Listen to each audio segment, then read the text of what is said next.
আসসালামু আলাইকুম। আমি আজকে আইসিটি তৃতীয় অধ্যায়ে কিছু ধারা নিয়ে আনছি এবং ধারা বা অনুক্রম নিয়ে এগুলো ম্যাথ শুরু করবো। সেটা প্রথম ম্যাথ হচ্ছে আমরা এই দুইটা ম্যাথ শুরু করবো এবং এগুলো কোয়েশ্চেনগুলো প্রতি বছরে কোনো না কোনো আসে। সেটা 5, 8, তারপরে বি ইকুয়াল ধারাটির পরবর্তী মান কত, মানে পরবর্তী মান কত। তাহলে এটা 2025 সালের প্রশ্ন।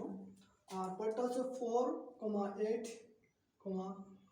সি অনুক্রম পরের পদ পরের মান কত, সকল 2028 সালে প্রশ্ন করা হচ্ছে। তাহলে এই ধরনের ম্যাথ আমরা অনেকেই পারি না, কীভাবে করবো সেটা হচ্ছে আমাদের এখনকার পড়া। তাহলে আমরা প্রথমটা সলভ করি।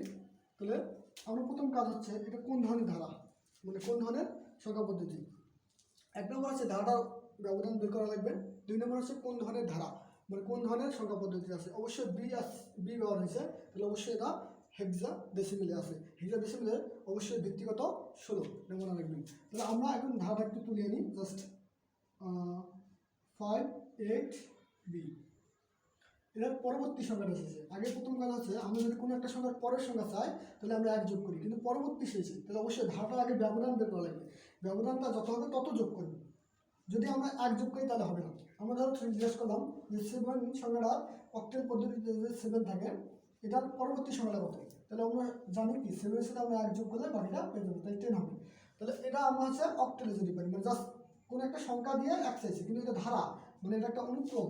যখন দেবে তখন অবশ্যই তোমাকে আগে ব্যবধান বের করা লাগবে। তাহলে ব্যবধান কত দেখি, তাহলে এখানে থেকে এটার ব্যবধান কত দেখি। তাহলে 8 থেকে আমরা 5 বাদ দিলে 3 হয়। তাহলে আমরা বি মানে কত জানি 11, বি মানে 11। তাহলে 11 থেকে আমরা যদি 8 বাদ দিই এখানে তো 3 হয়, তাহলে ব্যবধান অবশ্যই 3। তাহলে অবশ্যই 20 সাথে অবশ্যই 11 সাথে আমরা কত যোগ হবে, অবশ্যই কত হবে 3 যোগ হবে। তাহলে অবশ্যই আমরা 11 যোগ 3 দেবো। যখন 11 যোগ 3 হবে তখন 14। আর 14 মানে কি, হেক্সা ডেসিমেলে 14 মানে কত। তাহলে আমরা যদি এ মানে যদি 10 বুঝি, তাহলে এ মানে 10 বুঝি, তাহলে বি মানে কত, বি মানে 11, আর সি মানে 12, তাহলে ডি মানে হচ্ছে 13, ডি মানে 13, আর ই মানে 14, এখানে কত হচ্ছে 14। তাহলে আমরা অবশ্যই এইটার উত্তর হবে ই। এটা হবে অবশ্যই কি ই। 14 দিলে হবে না, এখানে আমরা যদি 14 দিই তাহলে ভুল। তাহলে আমাকে ই দেওয়া লাগবে। তাহলে পরবর্তী পদ কত, তাহলে অবশ্যই পরবর্তী পদ ই। তাহলে পরবর্তী মান কত, অবশ্যই পরবর্তী মান ই। এইভাবে সমাধান করা লাগবে। আগে প্রথমে কাজ হচ্ছে আগে ধারা ব্যবধান বের করা লাগবে। এই ব্যবধান থেকে আমরা কি করব, যত ব্যবধান তত যোগ করে দেবো এবং কোন পদ্ধতি আছে সেই পদ্ধতি আমরা যোগ করবো। যদি হেক্সাডেসিমেলে হয় হেক্সাডেসিমেলে যোগ করবো, অক্টেল থেকে অক্টেলে যোগ করবো, আর যদি বাইনারি থেকে বাইনারি। ঠিক আছে, আমরা সবসময় এই ম্যাথগুলো আসি। এরপর ম্যাথটা আমরা সমাধান করি, পরের ম্যাথটা। তাহলে এবার মনে রাখবেন পরটা আমরা দেখি কত হয়। তাহলে 4, 8, সি অনুক্রমটির পরপদ কত, মানে পরপদ আগে প্রথমে ধারাটা বের করি। তাহলে 4, তারপরে 8, তারপরে সি। তাহলে আমরা এখান থেকে আবার আগের মতো ধারার ব্যবধানটা বের করি। তাহলে 8 থেকে আমরা 4 বাদ দিলে হয় 7, এটা থেকে এটা বাদ দেবেন।